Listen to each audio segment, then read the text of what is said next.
Welcome back, everybody. So I have bought every single release of the Scx24 since the day of the release, and I love them. And I've built a couple custom ones out of those, but I have never built one completely from scratch. So I figured I end up replacing just about every part of the Scx24 when I buy it anyway. Why not just start with all the parts I want? And as you can see, I have quite a few parts here. I'm going to start off with, I got this DKKY carbon fiber and aluminum chassis. This should be a really nice low center of gravity chassis. The FuryTech brushless ESC. FuryTech 2204 1400 kV brushless motor. The FuryTech motor mount kit. And the FuryTech pinion and spur gear kit. And for the radio system, I'm going to use a RC6GS and this nano receiver. This thing is tiny and I think it's going to be perfect. And then on to the wheels. I have a set of Injora bead locks. These NTF Hobbies brass counterweights. They're just in an RC all-wheel drive bag. I had them left over from another build. Injora tires. Now these are the mud tires, kind of like the RC four-wheel. I think they're an exact rip-off of the RC four-wheel drives, but they seem to be maybe just a little bit harder than my RC four-wheel drives, which are some of my favorite tires. We'll see how they work. And I got this Hobby Fans 12 gram all metal geared servo and servo mount. The Injora center plate, aluminum. These Hot Storm Gladiator drive shafts, because I'm going to put the Gladiator links on it, give it some extra length. Injora stainless steel Gladiator bent high clearance links. RC all-wheel drive aluminum axles with portals and brass portal covers. And they even have the brass diff covers on them. These were like, I think, $107. I'm just mentioning this because I thought that was actually a really good deal. They have some hefty weight to them. I picked them up off of Amazon. I picked most of the stuff up off of Amazon. And then I have this NTF Hobbies transmission. All aluminum transmission. So I am going to just start opening stuff up and bolting stuff together. I'll probably do a mixture of pictures and talking along the way. So stay tuned for that. And let's see if we can build an Scx24.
So we finished up the build, and I probably have about 6 hours, I think, into the assembly.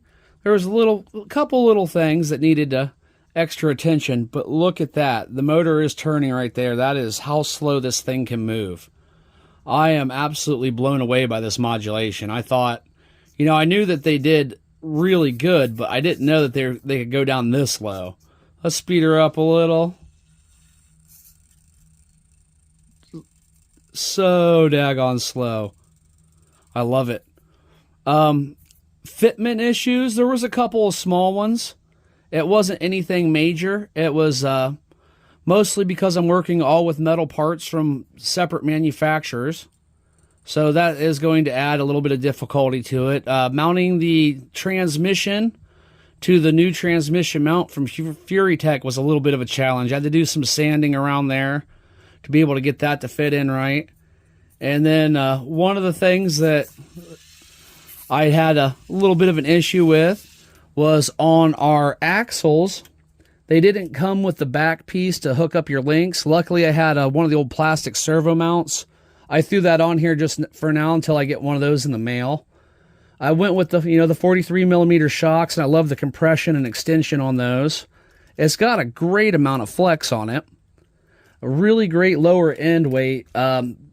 Fitting the electronics in here was a bit of a challenge. I had to go with a smaller battery, and I had to mount this to where I was still able to turn on the on and off switch. So that was a little bit of a challenge, but I got it. I mean, but look at this motor. It's ridiculous. It's bigger around than the wheels. The only other issues wasn't really an issue. It's just kind of a nuisance for anybody who's had to do it, I imagine. So where your servo... You got your servo mount that mounts your links on the back of it. When they give you, instead of a Y-link, the separate links on these kits, they don't include a nut or anything. And you only have threads on one side of your servo mount. So you've got one that'll go on perfectly, and the other one you have no way to attach it. Now, in the past, because I've also done the same attachment on this one, and I used a piece of a servo horn for a nut to work for the other side. On this one, I was able to find one of the small nuts that actually fit, so it wasn't too bad of an issue. But yeah, I believe this thing has earned the name. It's going to be the Copperhead. And I think it's really going to do great. I'm really, really impressed with the modulation. I'm going to back up here and hit full throttle. Okay, so full throttle's not too crazy. I was wondering about that. But yeah, not bad at all. And one of the other things I thought was kind of interesting, if you noticed on the tires, when I bought these tires, they were in an Endura bag. I bought Endura tires, but when you get them, they say All-Star on the side. So I'm wondering if Endura and All-Star might possibly be the same company. Just if anybody knows, throw it in the comments. But all right, everybody, this is my Scx24 full custom, all from parts, no kit build, and I think it's really going to be great. The next time you see this thing, it's going to be crawling on the rocks. So stay tuned for that. I'll leave links for all these parts that I use that I can in the description, whatever I can find online. I bought some of them from a hobby store, and I think that's about going to wrap it up. So if you would, smash that like on the way out. I greatly appreciate it, and I hope you have a good day.